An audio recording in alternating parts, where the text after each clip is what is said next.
सुप्रभात बच्चों, कैसे हैं आप? बेटे, मैंने आपको पिछली कक्षा में हरिहर काका पाठ समझाया था एक वीडियो के माध्यम से, और जिसमें हमने ये बताया था कि किस प्रकार हरिहर काका संयुक्त परिवार में रहते हैं। 4 भाई हैं, चारों के नाम पर अपनी 15-15 बीघे ज़मीनें हैं, और हरिहर काका की पत्नियां नहीं हैं, वो बे औलाद है, निसंतान है। और साथ ही साथ जिक्र आया था ठाकुरबाड़ी का, जो वहाँ का एक धार्मिक स्थल है। और पाठ में ये समझाने की कोशिश की गई थी कि ठाकुरबाड़ी जैसे स्थलों पर आजकल लोग कैसे धर्म के नाम पर लोगों को बेवकूफ बनाते हैं, और लेखक को ठाकुरबाड़ी नहीं पसंद थी। ठीक है। और साथ ही साथ हमने ये भी देखा कि हरिहर काका को उनके परिवार में वो सम्मान नहीं मिल पा रहा है जो मिलना चाहिए। उनके भाइयों की पत्नियां उनको खाना नहीं देती हैं, उनको पूछती नहीं हैं, और घर में एक घटना होती है जिसकी वजह से हरिहर काका नाराज हो जाते हैं। तो इतना मैंने आपको पिछली कहानी में, पिछले वीडियो में समझाया था। तो चलिए अब आगे की कथा पढ़ते हैं। तो शुरू करते हैं पाठ हरिहर काका कहानी का भाग 2। सुप्रभात बच्चों, कैसे हैं आप? बेटे, हमने आपको पाठ शुरू करवाया था आपकी संचयन पुस्तक से हरिहर काका, और उसकी कुछ कथा हमने आपको पहले समझाई थी। तो चलिए अब शुरू करते हैं बाकी की कथा। तो हरिहर काका जो हैं एक ग्रामीण किसान हैं, संयुक्त परिवार में रहते हैं, और इस कहानी को लिखा है लेखक मिथिलेश्वर ने। तो मैंने आपको समझाया था बेटा, हरिहर काका संयुक्त परिवार में रह रहे हैं, और जहाँ पर चारों भाइयों के पास 15-15 बीघे खेत हैं। लेकिन होता क्या है, हरिहर काका की परिवार में उतनी पूछ नहीं होती है, उनको अच्छा भोजन नहीं दिया जाता है।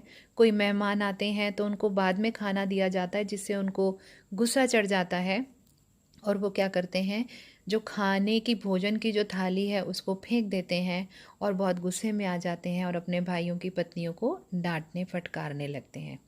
तो बेटे, उस समय जो वहाँ का जो प्रसिद्ध मंदिर था ठाकुरबाड़ी, वहाँ के जो मंदिर के पुजारी लोग होते हैं, वो चंदा इकट्ठा करने के लिए मोहल्ले में घूम रहे थे। तो उसमें से वो देख लेता है कि हरिहर काका के घर में ये हादसा हो गया है, और वो जाकर महंत को बता देता है। और महंत को लगता है कि हरिहर काका को मिलना आवश्यक है, वो इस घटना का फ़ायदा उठाना चाहता है। उधर हरिहर काका गुस्से में घर से बाहर चले जाते हैं, और उधर रास्ते में महंत उनको मिल जाता है, और महंत क्या करता है, हरिहर काका को ठाकुरबाड़ी में अपने साथ ले आता है। उनको अपनी बातों के जाल में फंसाता है, लोभ, लालच, मोह माया ये सब दिखाता, और कहता है कि वो उनकी कोई संतान तो है नहीं, तो वो अपनी जो ज़मीन है अगर भगवान ठाकुर जी के नाम कर देंगे तो उनको स्वर्ग की प्राप्ति होगी, या जब वो मरेंगे तो भगवान उनको स्वयं एक विमान लेने आएगा, या फिर वो उनको कहते हैं कि आपकी भी ठाकुरबाड़ी में पूजा की जाएगी। इस तरह से उनको कई तरह के लालच देते हैं। दूसरी तरफ हरिहर काका के भाइयों को जब पता चलता है, तो वो अब सबसे पहले तो अपनी पत्नियों को डांटते हैं, फिर ठाकुरबाड़ी आकर महंत से माफ़िया मांगते हैं। लेकिन महंत जो है उस समय हरिहर काका को जाने नहीं देते हैं, और उनके भाइयों को कहते हैं कि आज इसे यहीं रहने दो, इसका मन अशांत है। अब धीरे धीरे गांव में हर तरफ यही शोर, यही बातें होती हैं कि हरिहर काका की ज़मीन को कौन लेगा, यानी हरिहर काका की ज़मीन ठाकुरबाड़ी की तरफ जाएगी या उनके भाइयों की तरफ। और महंत हरिहर काका को ये कहते हैं कि तुम्हारा अपना तो कोई है नहीं, इसलिए तुम अपनी ज़मीन जायदाद, अपने हिस्से के जो 15 बीघे खेत हैं, वो भगवान ठाकुर जी को दे दो, जिससे तुम्हें पुण्य की प्राप्ति होगी।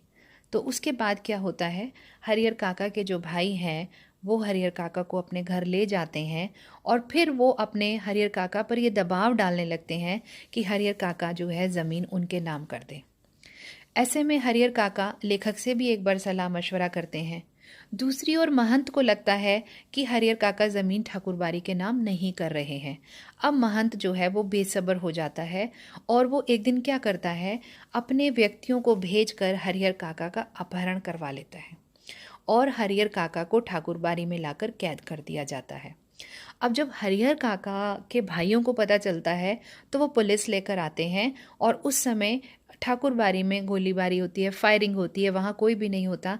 जब एक कमरे को खोल के देखा जाता है तो वहाँ हरिहर काका के हाथ बंधे होते हैं, मुंह में कपड़ा ठुसा हुआ है, और हरिहर काका कहते हैं कि वो महंत जो है वो महंत नहीं है, वो बड़ा ही खराब व्यक्ति है, उसने ज़बरदस्ती ज़मीन के कागज़ों पर उनसे हस्ताक्षर करवा लिए हैं।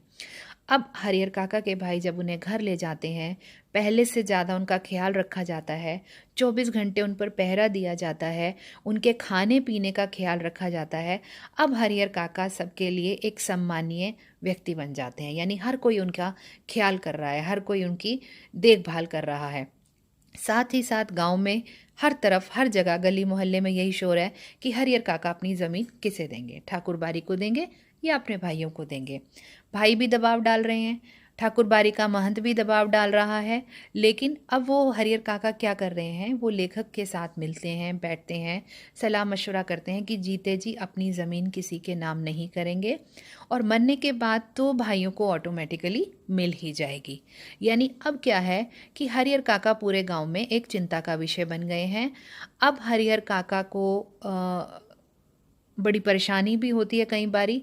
लेकिन एक दिन क्या होता है, हरिहर काका के जो भाई हैं वही उनसे ज़बरदस्ती करने लगते हैं और उनको कहते हैं कि ज़मीन के कागज़ों पर साइन करो, नहीं तो हम तुम्हें जान से मार देंगे। अब हरिहर काका अपने भाइयों को देखकर बड़े परेशान हो जाते हैं और रिश्तों पर से उनका विश्वास सा उठने लगता है, तो वो चिल्लाते हैं। तो जब वो चिल्लाते हैं तो उनके भाई कहते हैं, ओहो, इनके मुंह में हमने कपड़ा क्यों नहीं ठूस दिया। यानी परिवार के इस स्वार्थ को देखकर हरिहर काका इतने परेशान हो जाते हैं, तो जो उनके चिल्लाने से पूरा मोहल्ला इकट्ठा हो जाता है। उसके बाद वो पुलिस कस्टडी में रहना शुरू कर देते हैं। लेकिन रिश्तों पर से विश्वास उठ गया है। हरिहर काका अब किसी से बात नहीं करना चाहते हैं। गांव के एक समाज सुधारक नेताजी आते हैं, वो भी हरिहर काका को कहते हैं अपनी ज़मीन हमें दे दो, हम वहाँ पे कन्या विद्यालय बनाएंगे। गांव में तरह तरह की अफवाहें फैलनी शुरू हो जाती हैं। कोई कहता है कि महंत ने किसी डाकू की सहायता ले ली है कि वो हरिहर काका जब मरेंगे तो उनकी ज़मीन जो है वो ठाकुर बारी को मिल जाएगी। बच्चों, यानी कि ये जो ज़मीन जायदाद का जो फसाद है ये ख़त्म होने का नाम ही नहीं लेता।